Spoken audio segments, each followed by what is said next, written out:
Therefore,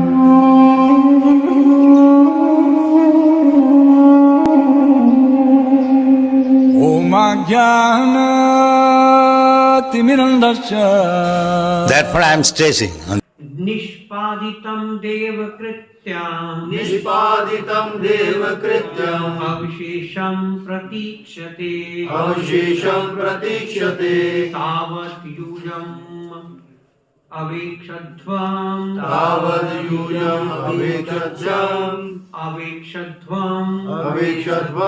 भवेद् यावत् इह ईश्वरः।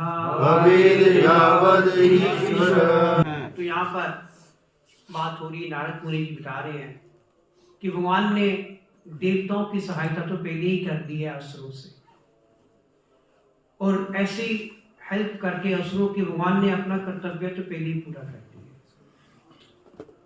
और आप सभी पांडव तब तक प्रतीक्षा कर सकते हो जब तक भगवान इस धरा पर उपस्थित है। और भगवान ने ऑलरेडी वैसे तो पांडवों पर कृपा कर ही दी थी। महाभारत का युद्ध भगवान ने जिताया, लाक्षागृह से भगवान ने रक्षा की, ठीक है। जो 13 वर्ष का जो वनवास मिला उसमें भगवान ने हेल्प की। भगवान ने हर क्षण पांडवों की मदद की है, हर क्षण भगवान ने पांडवों पर कृपा की है।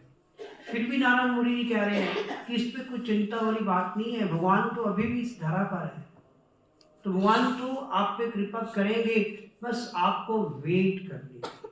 तत्ते अनुकंपाम सुसुभिक्षमान भुंजान एवात्मकृतम विपाकम, कि हमें वेट करनी होती है। जो भक्त होते हैं हमेशा भगवान की कृपा की इंतजार करते हैं, वेट करते हैं कि भगवान कब मुझ पे कृपा करें। तो यहाँ पर भी ये बात हो रही है, नारद मुनि जी कह रहे हैं कि आपको भगवान की कृपा की इंतजार करनी होगी। तो तात्पर्य में प्रभुपाद लिख रहे हैं, भगवान अपने धाम से, जो कि आध्यात्मिक आकाश का सर्वोच्च लोक है, इस भौतिक विश्व के देव शासकों की सहायता करने के लिए तब तक अवतरित होते हैं जब जब वे उन अस्त्रों द्वारा अत्यधिक स्थायी रहते हैं, जो न केवल भगवान से अपितु अपने भक्तों से भी द्वेष रखते हैं। कहते भगवान यदा यदा ही धर्मस्य ग्लानिर् भवति भारत अभ्युत्थानम् धर्मस्य तदात्मानं सृजाम्यहम्, कि जब जब असुर लोग जो है भगवान के भक्तों को सताते हैं, उनसे द्वेष करते हैं, तब तक भगवान उनका विनाश करने के लिए इस धरती पर अवश्य अवतरित होते हैं। जैसा कि ऊपर कहा जा चुका है, बद्ध जीव अपनी ही रुचि से भौतिक जगत के साधनों पर प्रभुत्व जताने की अपनी प्रबल इच्छा द्वारा प्रेरित होकर भौतिक संसर्ग में आते हैं। कि हम लोग अगर इस भौतिक संसार में आए हैं, क्यों आए हैं? क्योंकि हम इस भौतिक संसार के जितने भी साधन हैं, हम उन सब पर अपनी प्रभुता जमाते हैं। हम कहते हैं कि मैं इसे एंजॉय करूंगा, ये चीज मेरी है, इसको मैं ही भोगूंगा। तो हम लोग वैकुंठ धाम में थे, लेकिन हमने ऐसी इच्छाएं भगवान के समक्ष अपने हृदय में प्रकट की, तो भगवान ने कहा ठीक है, करके देख लो अपनी इच्छा, कितनी की इच्छा आप वहां भौतिक संसार में जाके पूरी कर सकते हो। और वे सभी वस्तुओं की के नकली स्वामी बन बैठते हैं। हम कहते हैं ये मेरा है, ये मेरी है, मैं इसका मालिक हूं। तो हम क्या सब नकली मालिक है इस चीज के। यहाँ इस संसार की जितनी भी वस्तुएं हैं वो किसकी है? उसके सही में मालिक कौन है? भगवान मालिक है, भगवान कृष्ण उनके स्वामी है। तो हम किसी दूसरे की जो प्रॉपर्टी है उसके हम नकली मालिक बन के यहाँ पे बैठे हुए हैं। तो यहाँ पे ये बताया जाता है, प्रत्येक व्यक्ति नकली ईश्वर बनना चाहता है। हर व्यक्ति चाहता है मैं ईश्वर, आज तो यही चल रहा है। और ऐसे नकली ईश्वरों में प्रबल होड़ लगी रहती है। वो कहते मैं ईश्वर हूं, वो कहता है मैं ईश्वर हूं। तो इन दोनों ऐसे नकली ईश्वरों में आपस में क्या लगी हुई है? एक कंपटीशन लगा हुआ है, एक होड़ लगी हुई है। और ऐसे प्रतियोगी सामान्यतः असुर कहलाते हैं, जो ये कहते हैं कि मैं स्वामी हूं, मैं ईश्वर हूं। तो ऐसे कहते हैं जो प्रतियोगी है, ऐसे जो होड़ में लगे हुए जो ईश्वर है, तो वो एक्चुअल में ईश्वर नहीं है। वो कौन है? असुर कहलाते हैं। ऐसे एक था ईश्वर भगवान कृष्ण के टाइम में, जो क्या नाम था? पौंड्रन, है ना? वो कहता था मैं भी ईश्वर हूँ, बस बिल्कुल भगवान कृष्ण की तरह। उसने कपड़े पहन लिए भगवान की कृष्ण की तरह, उसने मोर पंख लगा लिया। फिर अंत में भगवान कृष्ण ने उसका वध किया।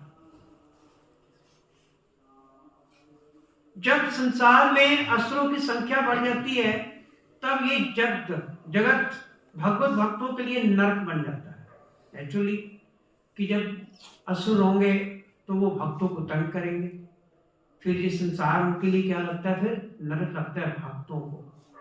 जैसे भगवान कृष्ण अभी इस धरती पर प्रकट नहीं हुए थे, तो कंस ने भगवान के जो भक्त थे, उनके माता पिता और भी जितने थे, उनको सताना शुरू कर दिया था। लोग दुखी थे, लोग पुकार करते थे कि भगवान आइए हमारी रक्षा कीजिए। और असुरों की वृद्धि के कारण जनता जो स्वाभाविक रूप से भगवान की भक्ति को समर्पित होती है और उच्च लोक के देवताओं समेत भगवान के शुद्ध भक्त उद्धार के लिए भगवान से प्रार्थना करते हैं, तब भगवान या तो स्वयं अपने धाम से नीचे आते हैं या अपने भक्तों में से किसी को मानव या पशु समाज की गिरी दशा सुधारने के लिए नियुक्त करते हैं।